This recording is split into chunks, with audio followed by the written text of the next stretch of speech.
Do you want to know how to see deleted messages on WhatsApp Messenger without any app?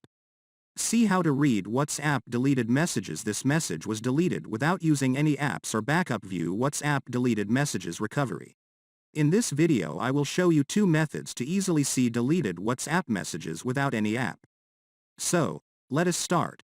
Method 1. Using Notification Log. Notification Log feature is available on most Android phones. To use the Notification Log feature, just follow the following steps.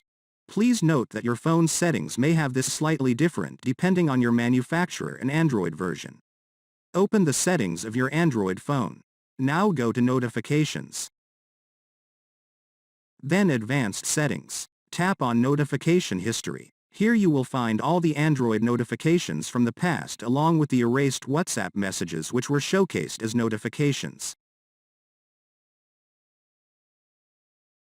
If this trick not recover deleted WhatsApp messages for you, then you need to use a third-party application.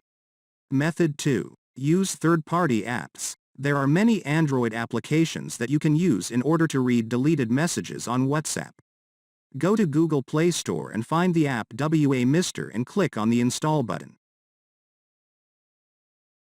Once the installation process is complete, launch the app and grant the necessary permissions in order to access the app. After giving the permissions, go back to the previous screen and select an app or apps for which you want to restore the notifications. From now every message that you will receive on WhatsApp, including the deleted messages, will be available on this application. Thanks for watching this video. And don't forget to hit the like button below the video and share it with your friends. If you want more videos like this, then tap on the subscribe button and join us.